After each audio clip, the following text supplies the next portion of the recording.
Thank you for signing up to Den of Wolves, and also thank you for taking the time to watch this video. I hope it will help you understand some of the basic rules. Please make sure you have read the Rules Handbook before watching this. This video is intended to be an aid to understanding the rules in the handbook, not a replacement for it. Before I start talking about the rules, I wanted to point out that, as it says in the handbook, Den of Wolves has a strong freeform narrative element, and these components, units and resources could be used in other freeform ways to add to the narrative. They aren't always restricted to just what's in the core rules.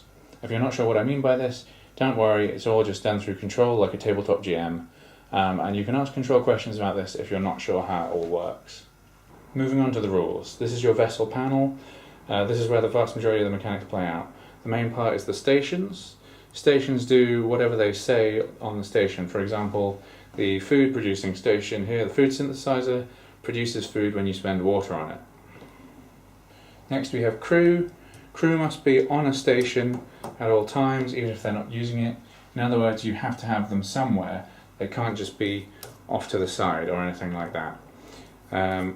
Keep that rule in mind because it's very easy to forget in the game. Crew are needed to activate stations. When you've used a crew on a station, just flip the counter over. You can then flip that counter back face up at the end of the action phase. Note that some stations explicitly say they must be crewed at the beginning of the turn, such as jump drives. For stations that say this, you have to commit the crew to them in the first minute or two of the turn, or they cannot be used that turn. If the station doesn't explicitly say this, that they have to be used from the start, then you can commit the crew to them at any point during the action phase. So at any point during the action phase. If using a station means that you spend or gain resource counters, the food synthesizer is a good example, and you can go and grab them from the game supply of counters yourself or put them back in the supply if you're spending them. You don't need control to get those for you. One thing that's very important to remember about resource counters is that if you're transporting them between ships, you can't just pick them up in your hands or put them in your pockets. You have to put them in a shuttle, such as this one. So you put your resources in the shuttle and then you can take them over to another ship and unload them. The same is true for units. I'll get onto units later, but again, they can only transport between vessels on a shuttle like this. Over here is the FTL jump panel. Every location that the fleet can jump to has a set of 5-digit coordinates. You must have this input before you jump.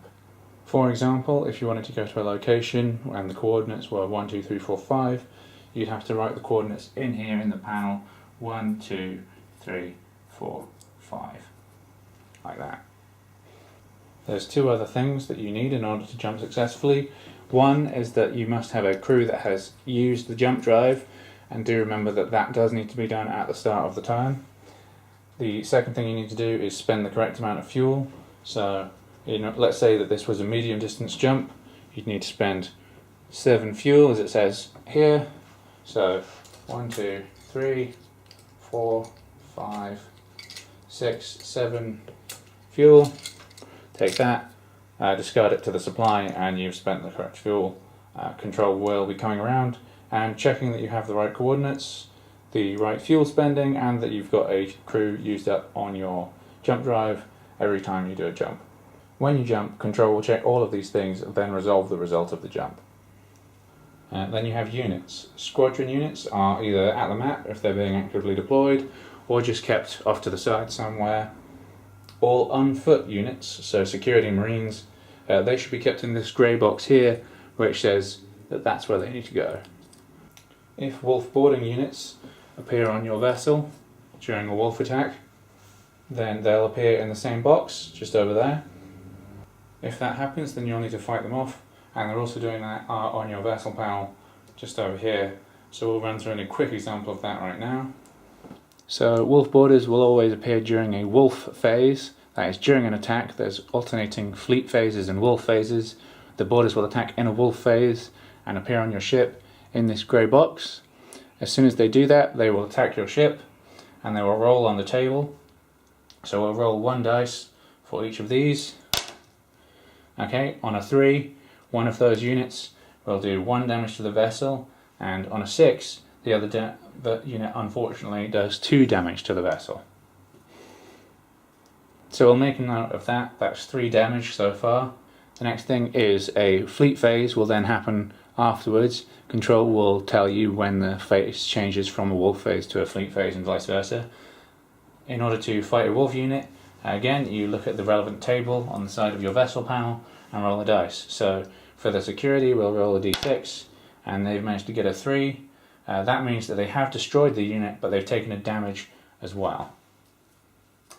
When you take a damage on a unit, you put a red line through the unit, just like that. It just means they're damaged. Damaged units can still operate perfectly normally, but if they take another damage, then they are lost permanently. So you may want to consider whether or not you want to throw them into the fight. So then the Marine unit rolls, and of course they have a standard +2 roll for combat. So we'll roll the dice, and they get a 5, +2 equals 7. The maximum you can get is 6 anyway, so that means that the Marine unit can destroy 2 Wolf units, although there's only 1 left, so that gets destroyed. They've managed to repel the borders, but unfortunately they then have to resolve 3 damage, and it will affect their morale roll at the end of the turn. I'll get to that soon. So one quick note about repairing damage. This unit did take damage this turn.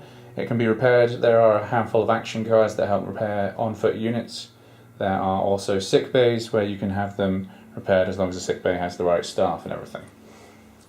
Then there are squadron units. If you want to repair a squadron unit, you have to do it with the relevant action card, but all vessels that have squadron units have this card, so it's up to them how they use it and when. Next up is damage. If your ship takes damage, you draw a damage card for each damage received. This deck is unique to each vessel, so each station has 1 matching damage card. For example, let's say this vessel has just taken 3 damage. I will draw the first damage card, and that is the jump drive. So we put that on the jump drive, and there is actually a crew on the jump drive which, because it is in a station that has just been damaged, will start being wounded. Remember that crews that are wounded cannot actually activate stations. They will have to be healed by a sick bay or some other means, so do keep that in mind. And again, much like units, if they are wounded a second time, they will be lost permanently. Okay, so we've taken 3 damage in total, so we're going to take another 2 damage. We draw the second card. It's an H1 collector. There's 2 H1 collectors. They're the same right now, so it doesn't really matter where I put this, so I'll just put it wherever I want, on one of the H1 collectors. Then we take a food synthesizer. Now the thing here is there is 1 crew on one of the food synthesizers which could get wounded. There isn't on the other one, so it doesn't matter which of these 2 it ends up being. So obviously it'll be determined at random. So let's say 1, 2, 3 it's that one, 4, 5, 6 it's that one. That's a 4, so it does end up being this one, and again this crew subsequently is also wounded in the damage. One last thing you need to know about damage is that if a station is damaged, then by default it cannot be used. It doesn't operate anymore until it's repaired. There are a few exceptions to this. Where this is the case, it will explicitly say on the damage card how it can still work. A good example of this is the jump drive, which I've got here. As you can see, it still works. There's just a 50% chance it won't work, and you'll lose the fuel regardless of whether or not it works.